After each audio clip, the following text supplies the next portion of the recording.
네, 최경영의 정치본색 시작하겠습니다. 오늘 함께할 두 분 소개해드립니다. 신인규 변호사 그리고 김민하 시사평론가 나와 있습니다. 안녕하십니까? 예, 안녕하세요. 예, 혹시 뭐 어제 100분 토론 뭐 밤늦게까지 보시지는 않았더라도 전체적인 내용은 뭐 어떻게 나왔습니까? 어제 이재명 당 대표와 또 장성철 소장 뭐 이런 분들이 출연해가지고 질문하고 대답하고 이런 형식이었던 것 같은데, 그죠? 그러니까 상대 3명의 이제 성향별 패널들이 나왔고 성향을 패널이 이제 장성철, 네. 김준일, 아니요, 박성태, 아니, 네. 박성태 실장. 예. 그 다음에 그 어떤 한 교수님이 나오셨는데, 그렇죠. 예, 예. 성함이 지금 잘 생각이 안 나고 오케이, 예, 3명이 이렇게 몰려 앉아 있고 예, 그럼 이재명 대표가 한쪽에 앉아 있고 그래서 뭐 1대3 경기하는 것처럼 1대3 경기하는 것처럼, 네. 예. 뭐 프로레슬링처럼 이제 그런 구도에서 하고 그다음에 바톤 터치하고 나머지 사람들 바톤 터치해서 뭐 이렇게 계속 질문해보고 뭐 한 이런 분은 전학선 교수라고 전학선 외대 외대. 로스쿨 교수. 로스쿨 나왔습니다. 교수, 예. 그리고 이제 가끔 방청객 질문 이런 거 하고 뭐 이런 구도로 이제 진행이 된 것으로 보이고 예. 여러 가지 이제 뭐 다양한 얘기들이 나온 것 같습니다. 그 중에는 뭐 이 중도 보수 얘기한 거 예. 뭐 이런 것도 있고 예. 그 다음에 뭐 이른바 뭐 그 문제 있지 않습니까? 재판을 왜 연기시키냐 뭐 이런 취지의 얘기. 예. 그거에 대해서 이재명 대표가 뭐 아니 이게 뭐 여러 보도가 있었지만은 재판에 실제로 연기된 바가 없다. 이 영향을 받은 바가 없다. 그 단지 이제 서류를 제때 못 받은 거, 그다음에 뭐 변호사 선임이 뭐 잘 안 된 거 이런 부분들이지 실제 뭐 재판에 영향을 미친 바가 없다라고 반박을 하는 그런 장면들. 그다음에 이제 그 SNS에다가 그 CBS 라디오 얘기를 잠깐 올렸다가 지웠지 않습니까? 그랬죠. 그게 본인의 의사냐라고 물어봤는데 그거 내 의사인데 자신의 의사인데 그게 이제 올리는 것까지 문제 의식과 올리는 것까지 나의 의사가 맞는데 그런데 올리는 것에 대한 이제 실무진에 있어서의 이제 의견에 이제 다른 의견들이 있어서 그냥 내렸다 이제 이렇게 설명을 하면서 내린 것은 실무진의 판단이고 그렇죠. 실무진의 판단을 받아들였다. 그렇죠. 예. 근데 이렇게 얘기한 거예요. 그러니까 내 의사는 맞는데 예. 그 뜻, 문장의 뜻은 맞는데 올리는 거에 대해서까지는 아직 의사 형성이 다 완성되지 않았는데 먼저 나가서 그건 그냥 철회했다. 이렇게 그렇죠. 이해를 했습니다. 그리고 이제 뭐 개헌을 이제 하는 것이냐의 문제에 있어서 그러니까는 지금 개헌을 얘기하면은 이 일종의 블랙홀이 되고 국민의힘에서 어쨌든 일종의 방어적인 그리고 이 문제를 회피하기 위해서 개헌을 얘기하고 있는 그런 상황에서 이 개헌 의제를 던지면 안 되는 것이기 때문에 이미 당의 입장도 있고 지난 대선에서 개헌도 얘기하고 다 개헌에 대한 어떤 입장과 의사는 있지만 지금 얘기하지 않는 것뿐이다. 이제 이 얘기도 하고 그러니까 여러 쟁점을 망라해서 지금 뭐 막 생각난 것만 해도 많지 않습니까? 얘기들이. 그렇죠. 예. 여러 쟁점을 망라해서 다양한 얘기들을 하는 뭐 그런 자리였던 거죠.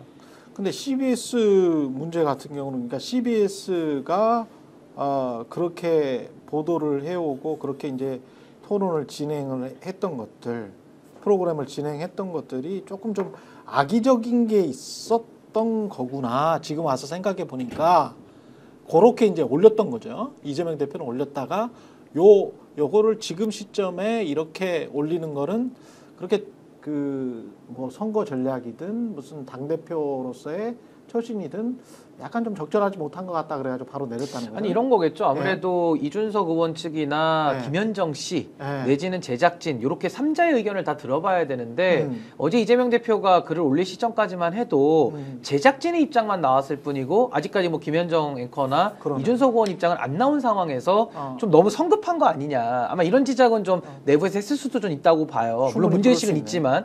근데 이재명 대표가 글 지운 이후에 어제죠. 어제 오전에 그랬고 어제 오후에 이준석 의원이 또 JTBC 나와가지고 해명을 했거든요.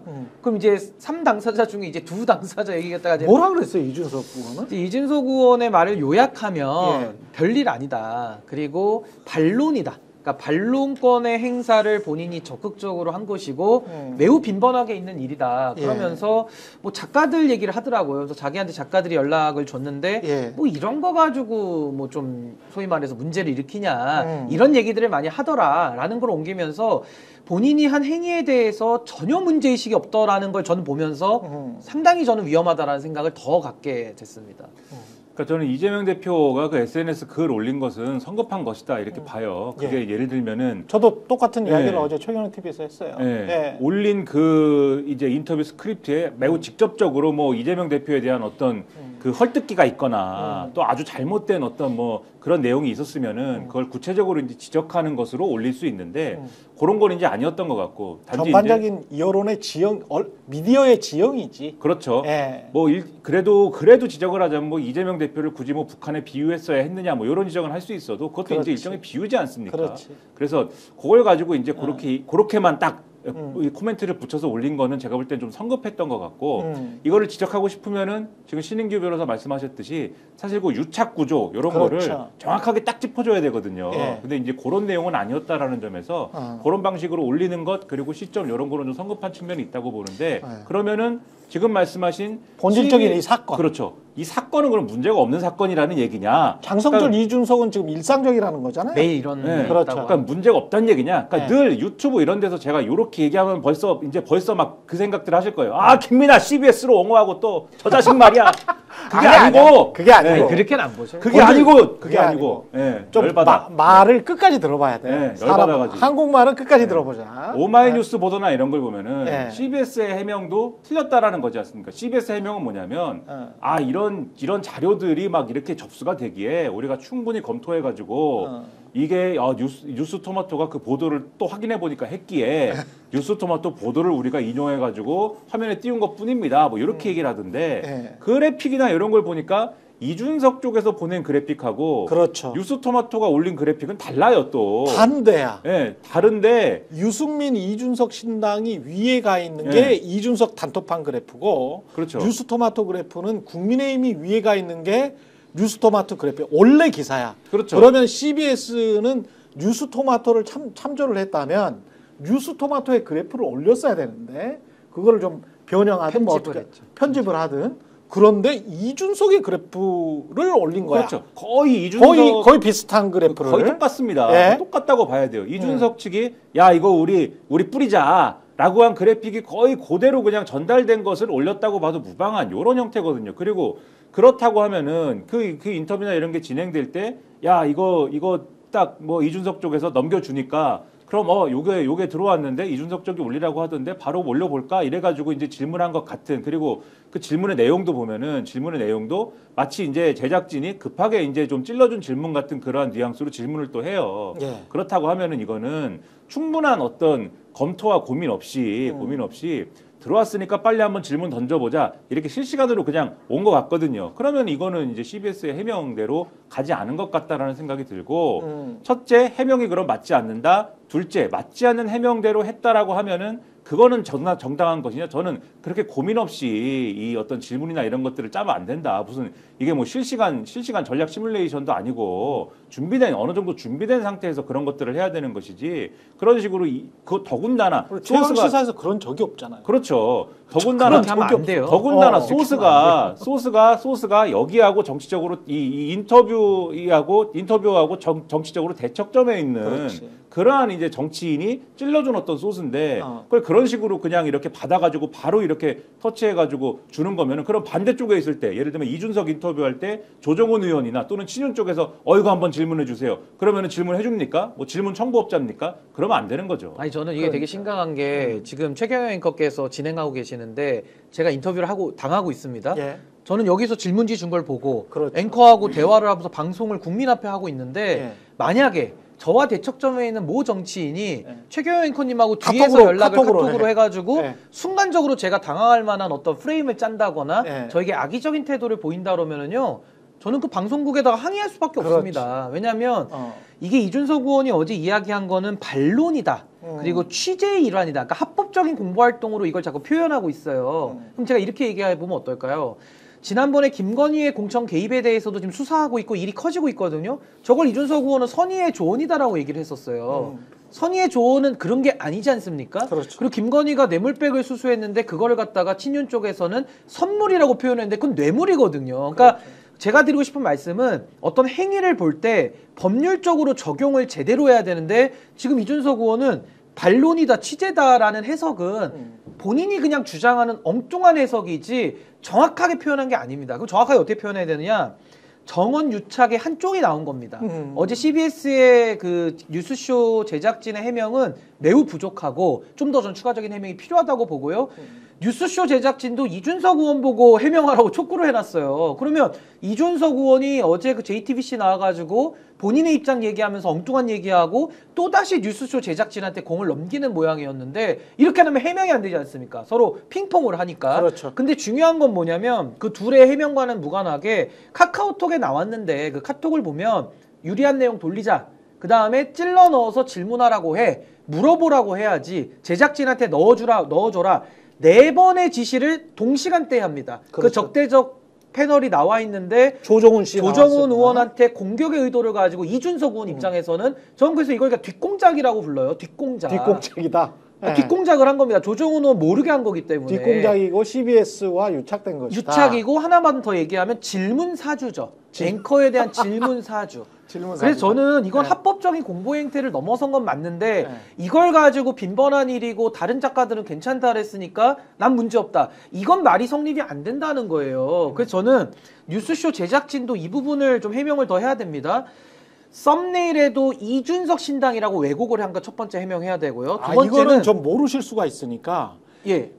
제가 설명만 해드릴게요. 뉴스토마토에서는 여론조사를 할 때 자, 국민의힘 지지하냐, 민주당 지지하냐, 유승민, 이준석 신당 지지하냐 이렇게 물어봤거든요. 또는 윤석열 신당 지지하냐 이렇게 물어봤거든. 그러니까 물어봤을 때부터 리서치를 할 때 여론조사를 할 때부터 뉴스토마토는 유승민, 이준석 신당을 지지하냐 이렇게 물어봤는데 그런데 CBS는 썸네일을 뽑아놓고 그 썸네일을 이준석 신당 17. 몇 %? 그게 유착으로 보이는 거예요. 우리 이렇게 썸네일을 뽑아버렸어요. 그러니까 유승민이 사라져버렸어. 근데 유승민을 안에 놓고 물어본 질문이거든. 이거는 이준석 띄워주기지. 그러니까 이제 그런 띄워주기 의도는 분명히 보이니까 해명을 좀 하라는 거고 하나만 더 말씀드리면 제작진이 이렇게 얘기를 해요. 하루에도 수십 건의 제보가 국민들로부터 오고 있기 때문에 본인들은 제작 원칙과 기준에 따라서 반영했을 뿐이지 누구의 지시를 받은 바가 없다. 이렇게 얘기를 합니다. 그럼 좋습니다. 수십 명의 국민들이 늘 보냅니다. 그럼 적대적인 관계에서도 늘 들어오겠죠. 그럼 도대체 뉴스쇼 제작진은 어떤 원칙, 어떤 기준을 가지고 소개하는 겁니까? 이걸 안 밝히는 거예요. 그렇지. 근데 지금 드러난 모습을 보면 기준이 하나로 보입니다. 이준석으로 보여요. 그 기준이. 이준석에게 유리하면 소개해주고 이준석에게 유리하지 않으면 소개를 안 해주는 걸로 보이는 게 아까 그 썸네일에 예를 든 건데 썸네일 그거는 진짜 그렇게 흉측했어. 지금 제작 기준을 안 밝히면서 그냥 우리가 알아서 기준 있게 하니까 믿어라고 하면 그걸 유착으로 의혹 봐야 되지 않겠습니까? 그러니까 저는 결과물을 보고 얘기를 해야 된다. 그렇죠. 이게 뭐 여러 가지 우리가 추론할 수 있는 부분에 대해서 다 말씀하셨는데 저는 원칙에 대해서 말씀드리면 그러니까는 추론할 수 있는 것까지 다 말씀하셨으니까 저는 원칙에 대해서 말씀드리면은 이 저널리즘에서 보면은 이준석 쪽에서 이런 소스를 줬다 검증을 해야죠. 그렇지 않습니까? 어쨌든 이 앵커한테 질문하라고 시키는 것도 그렇지. 저널리즘인 것인데 그렇죠. 이거는 검증한 소스를 줘야 되는 거 아닙니까? 근데 지금 말씀대로 하면은 검증 안 한 거 아닙니까? 유승민, 이준석 신당으로 여론조사 했다면서요. 그런데 지금 이준석 신당으로 돼 있는 그래픽을 띄우면서 그러면서 야 이준석 신당 이렇게 많이 나왔다 이렇게 한 거라면서요. 이건 사실 왜곡 아닙니까? 그렇지. 사실을 왜곡한 거야. 검증이 실패한 것이지 않습니까? 이 제작진이. 그렇죠. 그럼 그 검증 실패에 대해서 책임을 져야 되는 거예요. 이거는. 근데 세상에 그런데 프로그램이 끝나고 난 다음에 썸네일을 낼 때 그랬다는 게 더 심각하다는 제일 거죠. 그렇죠. 중요한 그런데 그래서 검증에 실패했다는 거에 대해서 지금 자기들이 잘못한 게 뭔지를 모르고 있다라는 점이 상당한 이 충격인 것이고 그렇죠. 그리고 이준석과 개혁신당 이쪽에서 우리는 정상적 공부활동이다 이렇게 얘기하는 것과도 연관이 있는 것인데 그렇기 때문에 이렇게 제작진에게 개별적으로 찔러주고 이런 게 구태인 것이 이 검증을 언론이 할 수 있도록 만약에 자기들에게 유리한 여론조사가 나왔다. 그래서 이것을 우리가 알리고 싶다. 그럼 보도자료를 뿌리는 거죠. 그래서 보도자료를 잘 만들어가지고 보도자료를 뿌려야 그 보도자료를 보고 언론이 그 보도자료를 가지고 검증을 할 거 아닙니까? 근데 그게 아니고 자기들이 아는 뭐 제작진, 자는 작가들한테 그냥 이렇게 카톡 이런 걸로 딱 찔러놔서 지금 빨리 질문해 주세요. 이렇게 하면 그게 검증이 되는 것입니까? 그러니까 이런 거는 지금 말씀하신 대로 어떤 종류의 공작, 유착 이런 얘기 듣기 딱 좋은 행태 아닙니까? 그렇죠. 그러니까 그것은 정상적인 공부 활동이다라고 주장하기에 매우 부족한 얘기인 것이죠. 그리고 이게 질문 사주라고 제가 얘기를 했는데 이준석 의원의 그 카톡을 보시면 아마 많은 분들이 주목을 안 하셨을 텐데 네 번을 지시를 합니다. 근데 그 지시의 목적이 나와 있어요. 아까 우리 김민하 평론가 말씀하신 대로 정상적인 공부 활동이면 그냥 불려서 알리면 돼요. 그럼 제작진들이 판단해서 쓰면 쓰고 말면 마는 거 아닙니까? 그렇지. 근데 그게 아니라 그리고 보도 자료에 예를 들면 이준석 신당이라고 써 있으면 그걸 고치든지 검증하고. 그렇죠. 검증해서. 근데 여기는 이제 썸네일이 이준석 신당이라고 왜곡을 했으니까 문제라는 거고 또 하나는 이준석 의원이 거기 목적을 뭐라고 적시해놨냐면요.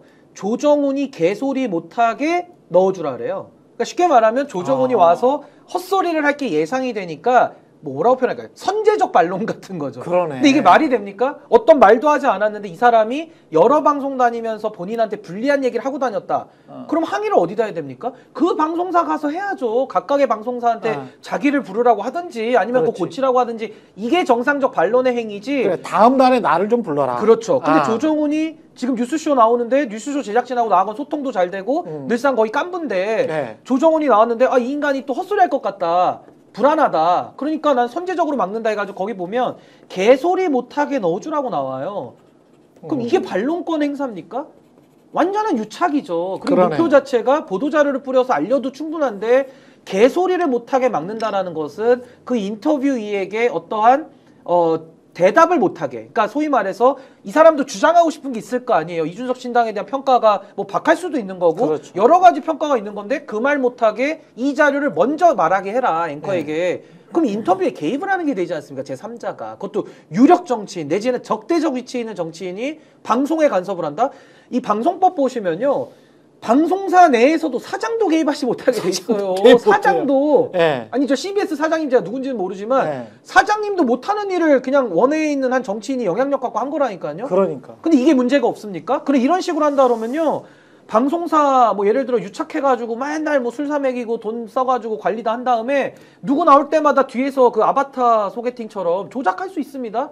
그럼 국민들을 속이는 거 아닐까요? 그 여기서 피해자는 조정훈 의원은 100% 피해자고 유승민 의원도 피해자예요. 맞아. 왜냐하면 유승민, 이준석 신당인데 이거를 썸네일로 이준석 신당으로 뽑아버리면 유승민 의원은 소위 말해서 여론조사 돌릴 때는 본인의 지지도를 붙여주고 그렇지. 보도는 안 되고 이게 바로 검찰이 전형적으로 불기소로 덮어주고 수사로 해가지고 사람 하나 패가망신 시키는 거랑 유사한 구조예요. 언론의 권력인 겁니다. 그래서 저는 이거를 뉴스쇼 제작진이 이거 어렵습니까? 썸네일을 누가 만들었습니까? 아니, 본인들이 만들었잖아요. 그럼 거기에 대해서 해명을 하고 누가 잘못 있으면 그걸 발본색원을 해야 그렇죠. 신뢰가 생기지 않겠습니까? 이게 말이 좀 진짜 저는 썸네일 보고 그 신인규 변호사 그 지적한 거 그 썸네일 보고 정말 깜짝 놀랐는데 썸네일 같은 경우는 한 번 내고 난 다음에 다시 또 보거든요.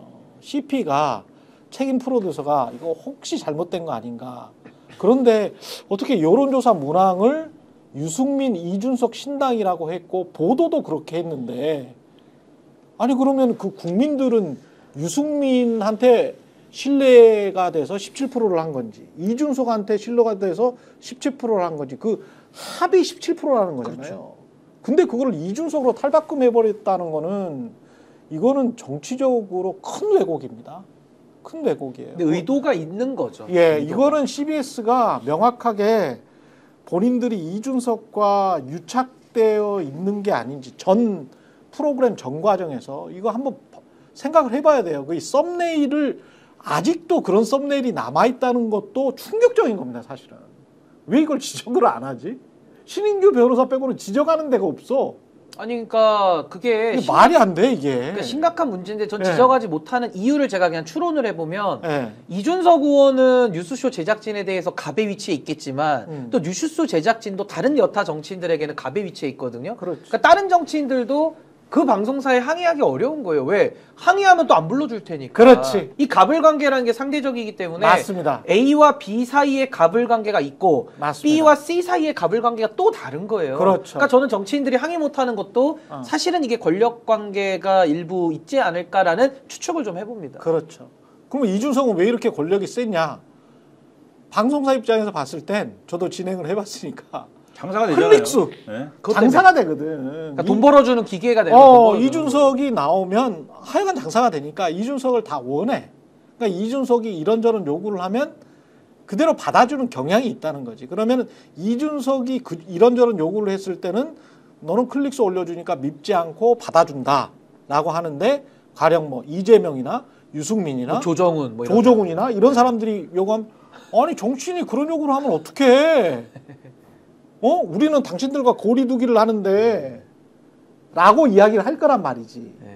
그러니까 그런 것 때문에 항의를 못하지 않았을까 싶은데 아까 지금 말씀하신 기준과 원칙이 그럼 뭐냐? 좀 밝혔으면 좋겠어. 정말로. 그렇게 되는 있을 거지. 거 아니에요. 지금. 아니 근데 여기 그 해명문에 보면은 제작 원칙과 기준에 따라 이를 평가하여 프로그램에 반영한다라고만 되어 있지 어떤 기준에 의해서 한다라는 게 안 나와 있고 그렇지. 결과값을 보면 유승민, 이준석 신당을 위에다가 편집한 이준석의 프레임을 그대로 따라 썼고 그 다음에 썸네일을 제작진이 아예 본인들이 제작을 하는데 거기는 아예 왜곡을 했단 말입니다. 그렇죠. 이준석 신당으로 그것도 그렇죠. 대문자만하게 썼어요. 그렇죠. 그럼 여기에 대해 가지고는 어떤 제작 원칙인지를 안 밝히면 시청자들은 이렇게 오해할 수밖에 없어요. 이게 굳어집니다. 그래서 저는 빨리 밝혀야 된다고 보고 CBS 방송사에서도 요 한 프로그램이니까 전 이걸 가지고 절대 침소봉대에서 CBS를 우리가 뭐 괜히 그렇게 엮어서 볼 필요는 없을 것 같고 요 제작진에 대해서는 뭔가 좀 자체 무슨 뭐 감사든지 무슨 평가하는 뭐가 있을 거 아닙니까? 방송사라면 지상파인데 좀 그런 절차를 좀 해서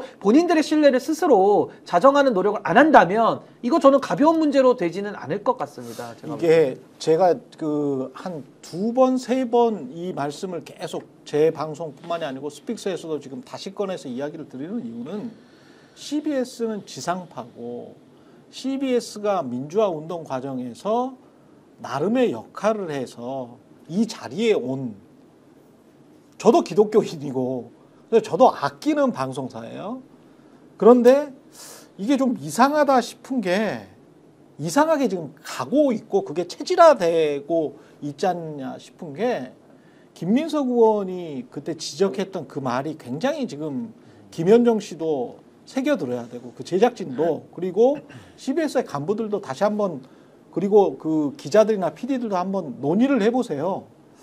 저는 진지하게 말씀드리는 거예요. 같은 언론인으로서 진지하게 말씀드리는 건데 김민석 의원이 그런 이야기를 했잖아요. 이게 계엄 상황이고 내란 상황인데 마치 계엄이나 내란 주자들의 주장을 5대 5로 동시간으로 실시간 중계하듯이 이쪽에서는 이렇게 말했는데 당신은 어떻게 생각해요? 당신은 이렇게 반론하는데 그쪽은 국민의힘은 이렇게 이야기를 하더라고요.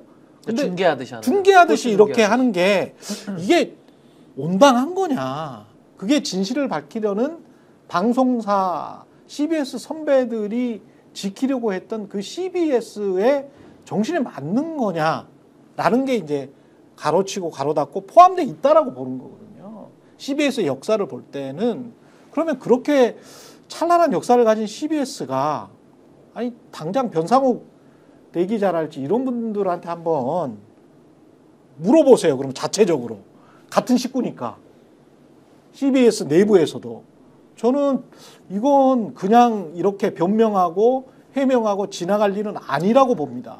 그리고 하나만 더 제가 추가를 하면 이게 왜 의혹을 받고 있냐면 이게 다들 기억 못 하실 텐데 12월 4일에 계엄 이제 그 자정 넘어가는 날의 아침이겠죠?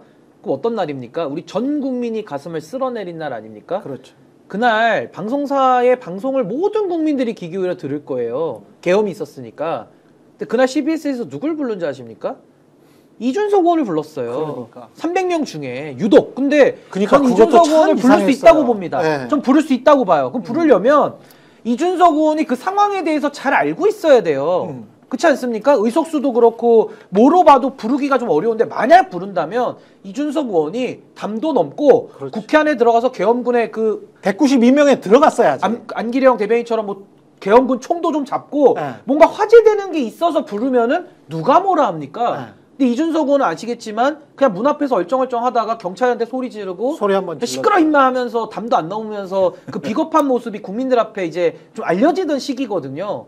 근데 그런 의원을 불러다 놓고 계엄에 대해서 그 중차대한 날에 그리고 어쩔 때는 항상 그 뉴스쇼 제작진들이 항상 당사자성을 강조해서 그 당사자 모시고 생생하게 전한다는 게 본인들 컨셉인데 그럼 이준석 의원은 어떻게 연결을 해야 됩니까? 이게 해석이 안 되니까 그럼 이런 카톡도 나왔고 이런 썸네일도 나왔고 해명도 이상하고 근데 이렇게 또 불러주네? 이런 계엄 다음 날에 그러면 국민들 입장에서도 해명이 부실하니까 야 이건 그럼 유착이 됐나? 이런 의심이 더 커지는 거예요. 그렇습니다. 그러니까 제작 원칙을 저는 좀 밝혀야 된다. 두루뭉술하게 하면은 더 오해가 많이 쌓일 것 같습니다. 이제 무슨 제작 원칙이 있는 거냐에 대한 의문이 항상 있어요, 사실. 그리고 CBS가 사실 그렇게 뭐 탄탄한 뭐 어떤 배경으로 운영되는 방송사는 아닙니다, 사실.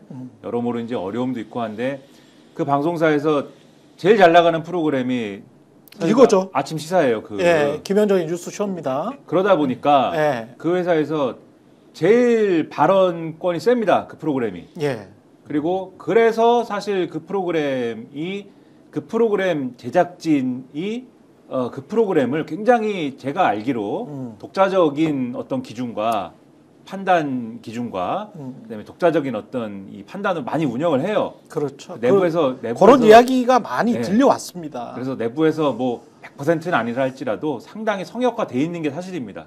그래서 이런 논란을 그 계기로 해서 좀 거듭나기를 바라는 것입니다. 그렇죠, 그렇죠. 거듭나기를 바라고 애정을 그렇죠. 가지고 드리는 말씀인 것이지. 맞아요. 네, 뭐 이번 기회에 뭐 완전 뭐 CBS를 뭐 없애자. 없애라. 뭐 아이, 그렇죠. 아니다. 네, 다시 네. 한번 말씀드리고 여기 다 진행자 출신이거나 진행자이신 거잖아요. 지금 이제 BBS에서 진행을 하고 그러니까 불교 방송이어서 이렇게 이제 이렇게 하시는 건 아니잖아 전혀. 그러니까, 이거는 사심이 없는 거잖아요. 아니 그러니까 그죠? 이게 이준석 의원의 이 행위를 우리는 지금 놓고 그렇죠. 얘기를 해야지 그렇죠. 다른 거 얘기할 필요가 없어요. 맞아요. 뭐 이재명 대표 저 그 부분만 한 말씀 드리면 네. 이재명 대표가 썼다가 지웠잖아요.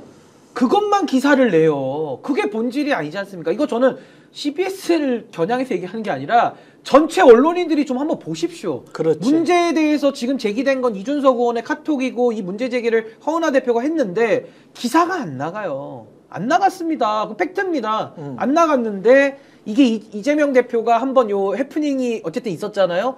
그때부터는 이재명 대표 무슨 뭐 언론 장악하는 거야. 이 기사가 또 나가버려요. 그럼 본질은 어디로 갑니까?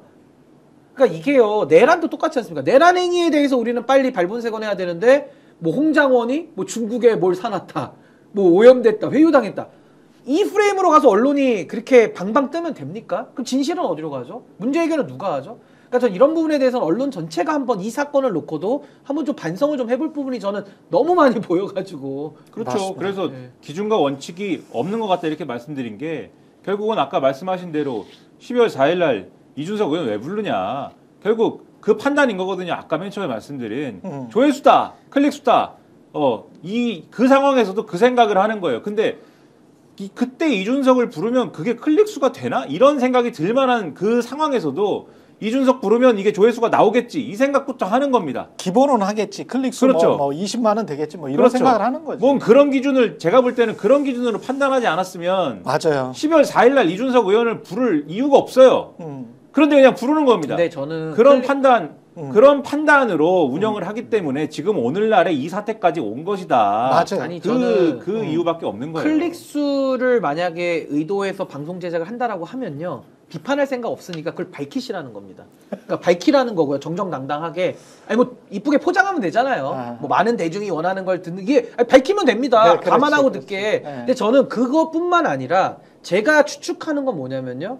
이준석이라는 젊고 유망한 정치인을 지금부터 잘 키워서 뭔가 이 사람이 정치적 권력을 갖게 되면 그때 뭔가 본인들에게도 더 어떤 기회가 열리지 않을까라는 생각도 없을까요? 그러니까 전 이런 식으로 당장의 어떤 이익만을 놓고 이 사람들이 어떤 재정원칙을 안 밝히니까 의심이 그렇죠. 되는 건데 과연 그것만 있겠느냐? 저는 제 의심이 너무 심해서 그런지 모르지만 뭔가 이준석이라는 의원에게 저렇게 매달리는 거 보면 단지 코인 때문이 아니라 뭔가 이런 나중에 어떤 정치적으로 성장 가능성이 있는 사람들 이런 사람들과 좀 미리미리부터 좀 잘 지내놓으면 어떤 나중에 뭐 그런 것들 기대 심리 뭐 이런 건 혹시 없을까라는 생각도 들어서 방송사가요. 정말 누구를 섭외하고 누구에게 질문하고 어떤 걸 할 때 조금 더 지상파라면 지상파에답게 그렇죠. 저는 좀 더 조심하고 좀 더 시청자들의 이런 의견들 이게 지금 나온 게 아니에요. 많이 있었던 의견들이야. 지난 한 3, 4년 동안. 그걸 좀 저는 귀 기울여 들어봐야 되지 않을까 그런 생각이 듭니다. 그리고 어제 오늘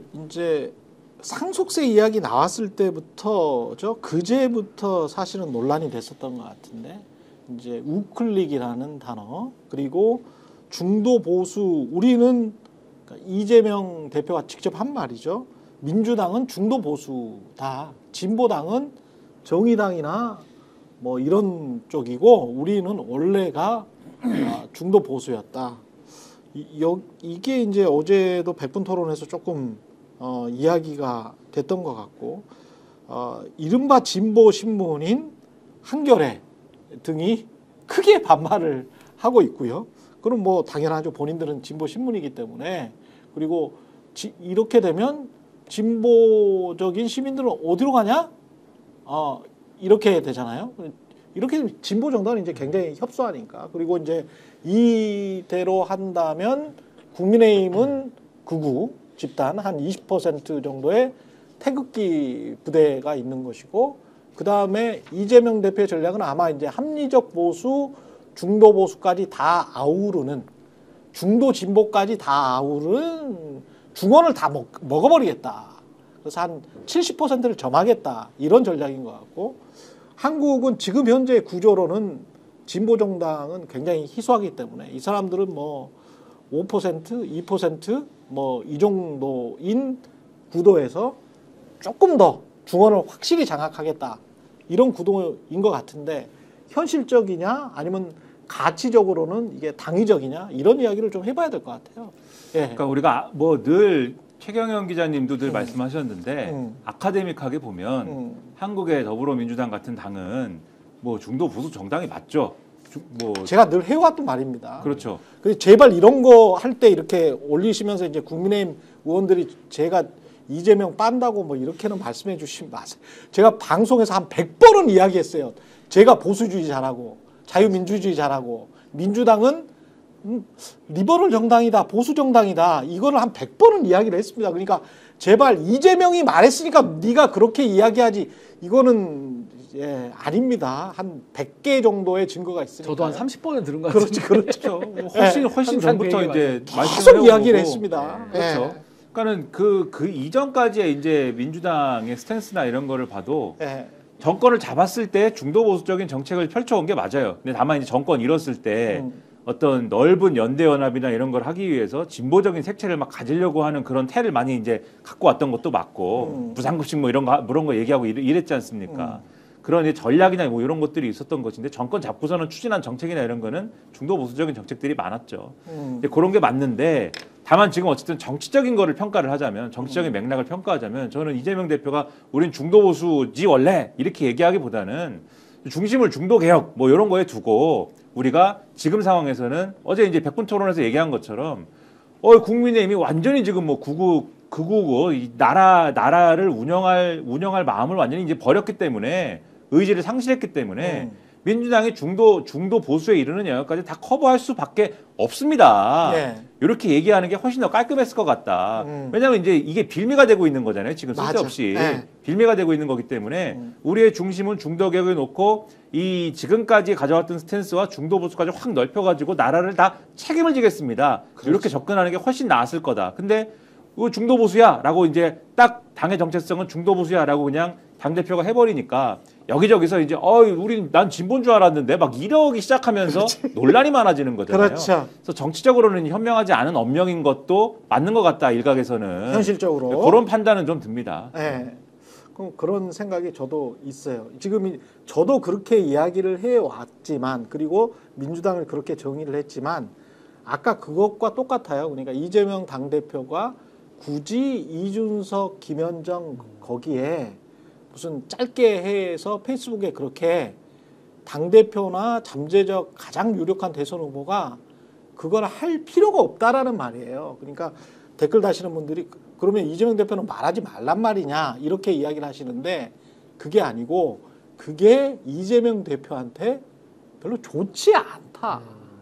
그렇게 하는 게 왜 옆에서 미리 말리지 못했을까? 그런 거를 하려면 민주당의 대변인이나 공보 담당하는 사람들이 야 이러면 원래 이렇게 언론 지형이 이렇게 불평등했다는 거를 증명은 하나의 단면 아니에요? 요 정도로 논평을 하고 끝나는 게 낫습니다. 이런 문제들까지 계속 당대표 그다음에 나중에 뭐 대통령이 돼서도 마찬가지인데요. 문재인 정부나 노무현 정부에서도 그게 사실 그럼 윤석열 대통령도 마찬가지잖아. 쓸데없는 참견을 하면서 쓸데없이 그냥 말을 이렇게 덧붙이거든. 대통령이라는 자리는 그런 자리가 아니거든. 그럼 대통령이 될 사람들은 큰 문제에 관해서만 비전을 제시하고 나머지는 다른 사람들이 이야기하는 게 좋아요. 지금부터 그런 습관을 가지는 게 좋습니다. 사실은.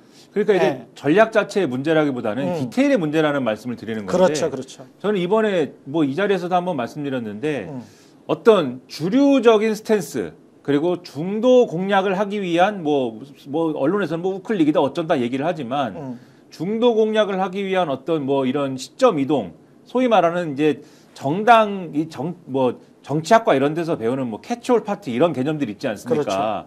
그러한 어떤 태세로 가기 이번만큼 좋은 때가 없다. 그래서 이번에 그런 전략을 취하는 것 자체는 제가 볼 때는 민주당이 취할 수 있는 합리적인 전략, 이 선거 공학으로 보자면 그렇죠. 합리적인 전략 가운데 하나이다라고 봐요. 그런데 그런 전략을 이행하는 데 있어서 또 트집을 잡히지 않고 최대한 어쨌든 그런 전략을 가지고 시비를 걸리지 않는 게 또 중요한 거 아니겠습니까? 그래서 이런 부분에서의 디테일 같은 거는 전략단이나 이런 데서 이재명 대표의 이 스피커지 않습니까? 민주당의 제일 큰 스피커지 않습니까? 그렇죠. 이재명 대표의 어떤 스피커로서의 여러 활용이나 이런 거에 대해서 디테일하게 굉장히 또 이런 이 메시지나 이런 것들을 제대로 잘 발신할 수 있도록 도와주고 이런 것들을 전략 전술을 잘 짜야 된다 이 말씀을 드린다는 거죠. 근데 저는 조금 각도는 다른데요.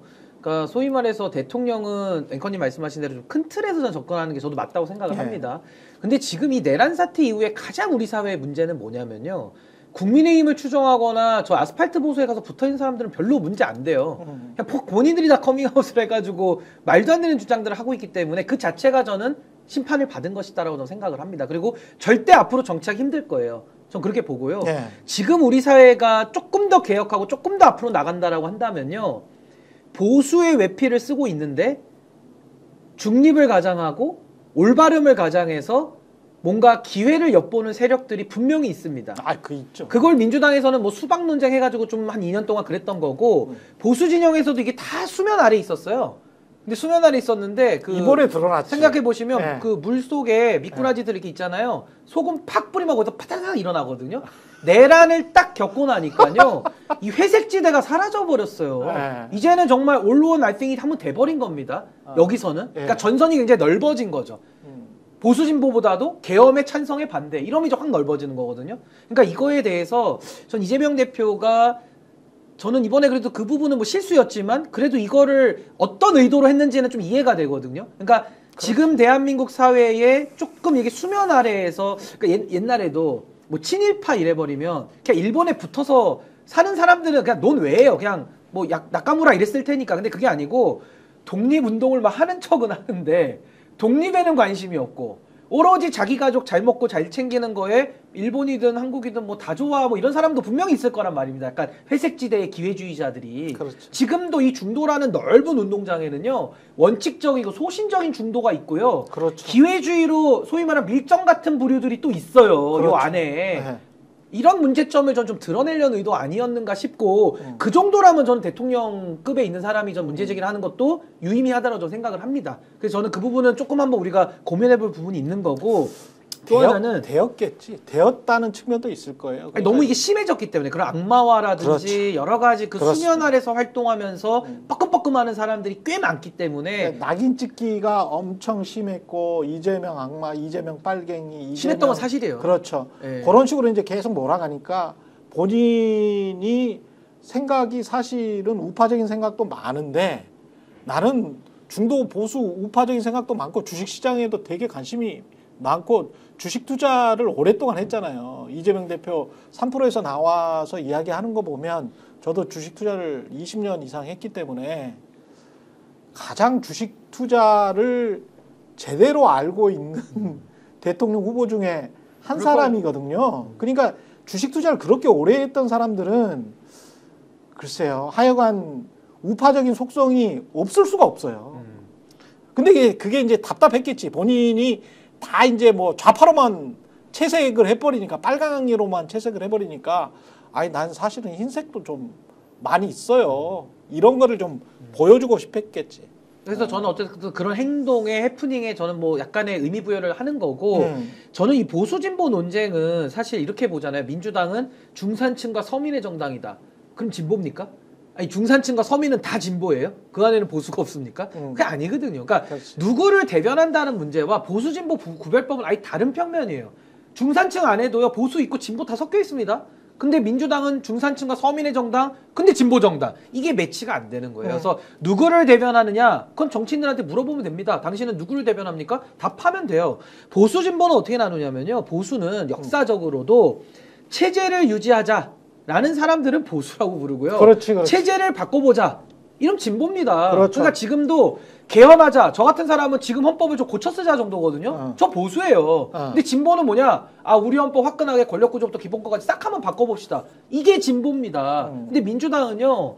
3번의 집권을 DJ 노무현 문재인까지 3번의 집권을 했고 많은 면에서 체제 유지 세력이 됐어요. 뭐 과거와는 제가 그리고 과거의 DJ 대통령도 스스로를 보수로 규정한 적도 있거든요. 그래서 저는 보수다라고 규정하는 게 틀린 건 아니고요. 다만 보수가 국민의힘 계열의 보수와의 차이는 뭐냐면요. 저쪽 보수는 내란도 옹호하고 바꾸지 말자. 오히려 기득권을 더 강화하자라고 하고 있고요. 지금 제가 말하는 이 체제 유지의 보수, 건강한 보수들은 유지는 하는데 뭐 자동차도 쓰다 보면은 기름때 끼고 뭐 끼지 않습니까? 그건 고치자. 좀 때 좀 닦고 세차 좀 하자. 요 정도가 보수고요. 진보는 그게 아니고 아예 차를 바꾸자.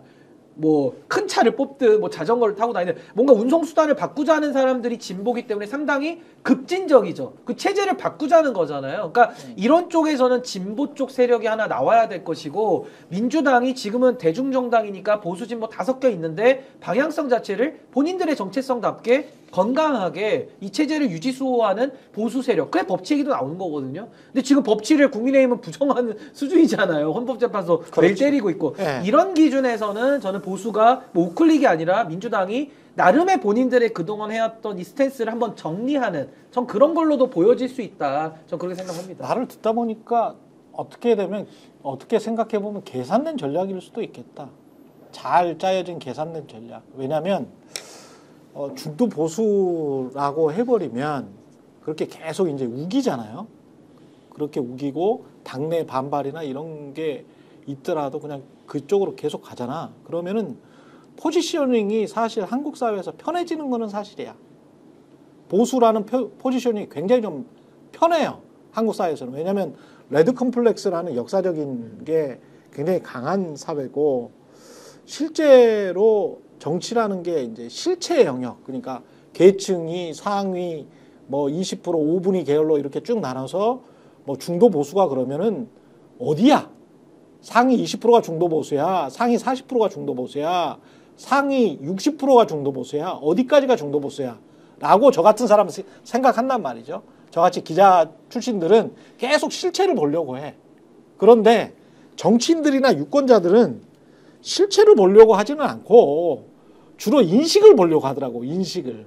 저 사람 이미지가 좌파 아니야? 좌파 아니야? 이재명 대표가 하는 말은 이미지에 관한 말인 것 같기도 하다라는 생각이 얼핏 드네요. 신인규 변호사 말씀을 듣다 보니까 이미지나 인식의 전환 차원으로 지금 계속 저 이야기를 하고 있는 건가? 선거 전략으로? 그렇다면 저거는 굉장히 전략적이네. 근데 저는 요 질서 정립이 딱 한 번은 좀 필요하다고 보는 게 이번에 내란도 일어났고 뭔가 이 정당이 질서가 재편되고 있는 상황이잖아요. 거기서 저는 노무현 대통령 말씀 중에 제가 제일 기억나고 참 떠오르는 말이 광주에서도 콩이면 부산에서도 콩이고 대구에서도 콩인 정치를 좀 하자. 그렇지. 그러니까 옳고 그름의 기준으로 해가지고 생각을 갖고 나눠야지 어디 지역 출신, 뭐 운동권이야, 뭐 너 고시 출신이야. 무슨 출신으로 나뉘거나 아니면 지금은 너 누구랑 친해? 뭐 윤석열하고 친해? 그 맹윤이야? 뭐 이런 식의 정치. 맞아. 그거 하지 말자고 20년 전에도 얘기했는데 지금 더 해요, 더. 그렇지. 그래서 저는 이번에 이재명 대표가 이런 보수 진보의 가치성에 대한 문제 제기를 한번 했고 또 소위 말하는 보수라고 했던 국민의힘 계열과 뭐 개혁신당까지 어우르는 이 세력들이 거의 지금 뭐 갈피를 못 잡고 사상 누각으로 쓰러지고 있거든요. 그럼 이런 상황에서는 정치 질서의 재편은 필연적입니다. 그러면 이번에야말로 광주에서도 콩이면 부산에서도 콩인 이런 정치를 좀 할 수 있는, 대구에서도 콩인 이런 정치를 한번 좀 만드는 그런 계기가 되면 어떨까. 좀 그런 차원에서는 이 문제 제기는 좀 긍정적으로 저는 봅니다. 예. 한번 정리를 해봐야 될 것 같아요. 그래서 예. 아까 말씀드린 게 민주당은 보수 맞다 말씀드렸지 않습니까? 예. 그렇죠? 예. 예, 민주당 보수 맞다고 말씀드렸습니다. 그렇죠. 그리고 민주당 집권했을 때 보수 정책 많이 했다. 음. 그리고 이번 선거만큼 민주당이 주류 전략 그리고 보수적인 어떤 스탠스를 취하기 좋은 시기가 없다. 선거 전략상. 그래서 그게 있기 때문에 이 얘기가 나온 거죠. 그러니까 그렇지. 이제 그 얘기인데 문제는 민주당 내에서 민주당은 중도 보수야라고 했을 때 합의가 안 되는 거지 않습니까? 그렇죠. 민주당 내에서의 이야기야. 그래서 시끄럽게 돼버린 거잖아요. 네. 그래서 그럴 것 같으면 차라리 얘기를 중도 개혁이다라고 하면서 이 중도 보수까지 포괄하는 걸로 가는 거다. 이렇게 정리하는 게 낫지 않았을까라고 하는 디테일 말씀을 드린 것이고 그렇죠. 좀 우려가 되는 부분은 어떤 부분이냐면은 이제 이렇게 갈 거니까 앞으로 뭐 할 거냐면 아까 이제 이 얘기를 꺼낸 게 상속세 얘기부터 시작하신 거 아닙니까? 그렇지. 그러니까는 이게 이제 정확히 얘기하면 공제한도를 이제 이 공제한도를 완화시켜 주는 것부터 이제 얘기를 한 거잖아요. 근데 저는 공제한도를 완화시켜 주는 게 뭐 얼마큼 효과가 있는 건지 이제 산수를 잘 못해 갖고 잘 모르겠어요. 어느 정도로 드라마틱한 효과가 있는 거냐. 드라마틱한 효과는 없어요. 그렇죠. 예. 그거 별로 없을 거예요, 아마. 왜냐하면 소득세, 법인세, 부가세가 우리나라 전체 세수의 한 80% 정도를 차지하고 있기 때문에 상속세는 끼케야 뭐 왔다 갔다 합니다만 1조 원 안팎이거든요. 1조 원 안팎인데 전체 세수는 국세만 해도 한 340조 정도 돼요. 그러니까 340조에서 1조 원 안팎이면 여러분이 뭐 생각을 해보십시오. 그렇게 큰 어떤 그냥 정치적으로 심볼릭한 그런 이야기예요. 그렇죠. 그러니까 아까 제가 인식의 영역을 자꾸 지금 건들고 있다. 그렇죠. 유권자의 그런 그러니까 이야기인 것 같습니다. 예. 이게 공제한도 완화하면은 내든 사람이 안 내게 되거나 뭐 이럴 건데 그렇게 되겠죠. 예. 근데 내거나 안 내거나에 걸쳐 있는 사람들이 원래 상속세 내더라도 많이 안 냈을 거거든요. 예. 그냥 제가 뭐 통계 내본 건 아니니까. 그렇죠. 원래 내더라도 뭐 거액을 내지 않았을 거란 말이죠. 여기서 이 사람 먼저 증여를 다 해주는데 뭘. 그렇죠. 그러니까 이게 아마 그랬을 거라서 예. 이것 자체가 뭐 사람들의 어떤 지갑에 큰 영향을 미친다기보다는 지금 말씀하신 대로 안도감, 심리적인 부분들. 그렇죠. 인식의 영역이라. 서울 부동산 소유주들의 심리적인 부분들에 이제 약간 영향을 미치는 거. 그래서 지난번 선거에서 서울에서 밀린 부분들이 이기는데 왜냐? 부동산 문제 아니었냐? 그래서 이 부분을 한번 이번에 이 중도적인 메시지로 좀 만회해 보자. 이런 것 같고 그러면 같은 맥락에서 무슨 얘기를 할 것 같냐 앞으로 지난번에 한번 시동 걸었지 않습니까? 종부세 얘기를 할 것 같거든요. 그러면은 종부세도 없애든지 완화하자 이렇게 갈 것인데 예. 뭐 이거는 뭐 제 그냥 평론가로서 얘기를 하자면 그렇게 갈 경우에는 저는 뭐 종부세도 뭐 이게 뭐 예를 들면은 종부세가 뭐 진리냐 그게 아닐 수 있습니다. 종부세도 예를 들면은 개선이 필요하고 뭐 뜯어 고칠 수도 있고 어떤 경우에는 뭐 없애버릴 수도 있는데 그렇죠. 그걸 대체하는 그러면 이걸 그냥 없앤다고 되는 일이 아니라 그걸 대체하는 어떤 조세 체계들이 또 필요한 것이잖아요. 그냥 없애면 되는 거면 그거는 이제 뭐 그렇죠. 그건 완전히 뭐 중도 보수가 아니고 완전히 이제 감세 정부인 것이고 예. 그러니까 그런 거를 잘 만들어 가지고 설득하는 과정이 필요할 것인데 이게 또 새로운 논쟁들, 새로운 어떤 여러 가지 진통들이 또 있을 것이지 않습니까? 그걸 잘 설계하고 또 추진해내는 과정이라는 게 중도 보수야라고 하면서 집권을 하면은 중도 보수적인 해법으로 또 정책을 추진해 가야 되는 거지 않습니까? 그런 과정을 성공적으로 할 수 있을 거냐라는 이제 그러한 걱정들을 같이 갖고 올 거야 아마. 그런 것들을 이제 잘 해나가야 된다. 이런 생각과 고민을 같이 이제 이 당의 차원에서 이재명 대표 혼자 고민한다고 되는 일이 아니지 않습니까? 당의 차원에서 이제는 하지 않으면 안 되는 것이다. 그런 차원에서 합의를 이뤄가야 되는 그러한 과정이 필요하다. 이 말씀 드리는 거죠. 근데 저는 이제 당내에서 뭐 합의가 필요하다. 이건 뭐 당연한 얘기 같고 저는 합의 여부를 떠나서도 민주당이 그동안 해온 게 있잖아요. 해온 행보들을 쭉 보면 진짜 보수적인 스탠스로 분류를 해도 많아. 뭐 다를 바 없는 얘기들을 많이 해왔거든요. 한미 FTA 노무현 정부때 했잖아. 그러니까요. 그리고 신자 이른바 이제 해고를 하고 이 구조조정을 했던 가장 컸던 게 물론 IMF 환란 위기라는 그런 측면도 있습니다만은 김대중 정부 때 했잖아. 사람을 비정규직화 시키고 일반적으로 이 해고가 쉽게, 그러니까 한국 역사에서 가장 해고가 쉽게 했던 정부가 김대중 정부고요. 한미 FTA를 노무현 정부 때 했잖아요. 그리고 문재인 정부도 2년차 때인가 3년차 때 돼서 뭘 원래 그런 생각이었는지 모르겠습니다만은 혁신과 성장이라고 하면서 성장을 엄청 강조를 했거든. 그러니까 그렇게 그냥 갔던 거야. 3년차, 4년차, 5년차를. 그것뿐만 아니라 민주당의 구성원 자체들도 뭐 의원들 성향을 쭉 분석해 보시면 조금은 보수적인 색채인 사람들도 되게 많아요. 전형적으로 성남의 저 분당의 김병욱 의원. 네.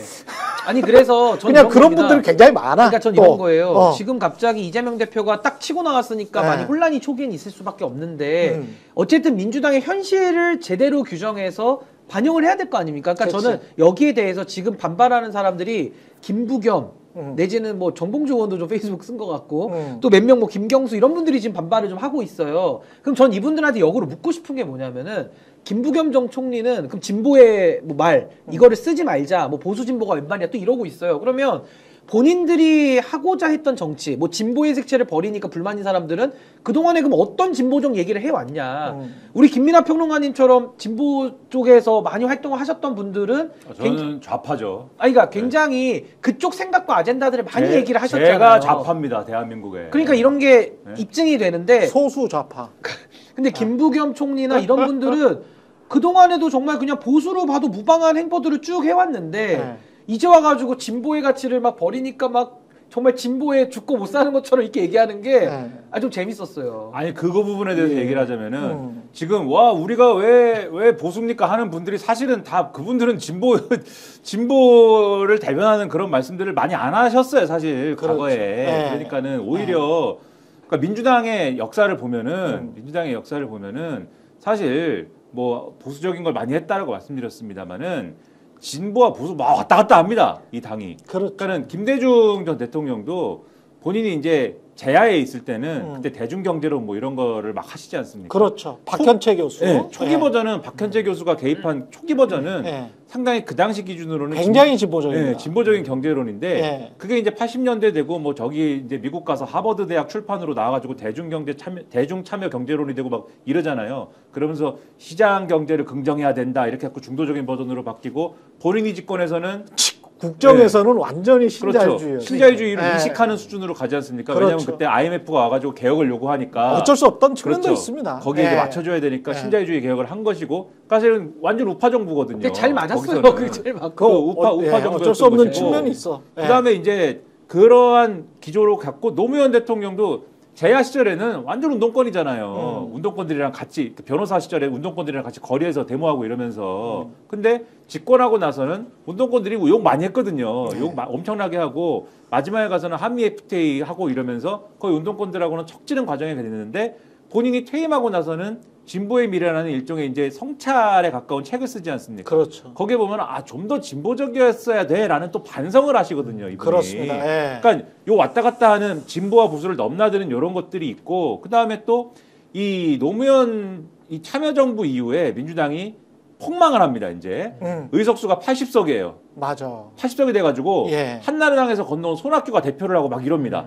그러다가 이제 정세균 대표 넘어가고 이러던 시절에 뉴 민주당 플랜이라고 완전 중도화 플랜을 갖고 와요. 완전 보수화 플랜을 갖고 와서 이걸 해보자 하는데 그거를 하려고 하는데 2010년 지방선거에 갑자기 무상급식 열풍이 불어가지고 이 뉴 민주당 플랜을 갖고 있다가 집어 던져버린 다음에 무상급식이 좋아 이래가지고 갑자기 또 진보가 됩니다. 그렇지. 그 진보 열풍을 타고 막 가다가 이제 2012년 총선은 통합진보당하고 연대하고 이러잖아요 그때. 그러니까 약간 진보에 기울어진 걸 해가지고 성적이 그렇게까지는 안 좋지 않았어. 이게 2012년 대선이 그렇게 평가가 되고 그러면서 다시 그 다음 총선은 또 김종인 비대위원장 영입해가지고 중도 색채를 강화해서 약간 보수화가 되자 이렇게 계속 진자운동처럼 왔다 갔다 한 역사들이 사실 있어요. 그래가지고 지금 논쟁을 하자 그러면 당내에서 이게 헷갈리는 부분들은 있는 거예요. 당내에서 그렇지. 어떤 사람들은 우리가 진보도 했는데 이렇게 생각하는 사람들도 있고, 그러니까 분명히 진보도 네. 했지. 여러 가지 정치적 계산이나 이런 것들을 빼놓고 일단은 분명히 진보도 했어요. 그런 부분을 빼놓고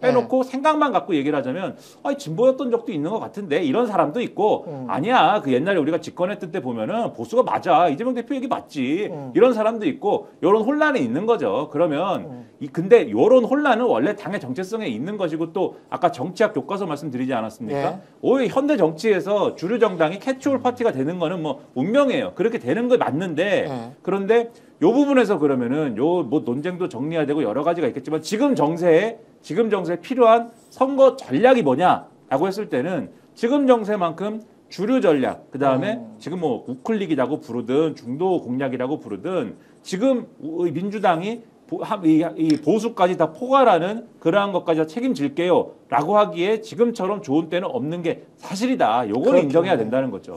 그러면서 민주당이 레드 컴플렉스에서 벗어나고 어떤 그 좌파적 색채를 띄었던 쪽에서 우파적인 정책을 많이 사용해서 정책 호남을 가져가고 또 만약에 이제 정권이 바뀐다면 우파 정부가 또 들어온다면 국민의힘 근데 이제 탄핵 찬성했던 사람들이 탄핵 반대했던 사람들이 이제 집권을 하면 안 되겠죠. 탄핵을 찬성했던 국민의힘 세력이 혹시라도 다시 집권을 한다면 그 사람들이 또 어떤 이른바 이제 좌파적인 정책, 포용적인 정책을 많이 수용하고 이러는 게 사실은 가장 원활하게 돌아가긴 하지. 이렇게 되면은 조금 국민들이 합의하기가 좀 쉬워지기는 하죠. 예. 근데 저는 중산층과 서민을 대변하겠다라고 했던 민주당이 예. 중산층과 서민들, 그러니까 정말 평범한 보통 사람들이 잘 사는 나라 만들려면 집권을 해야 돼요.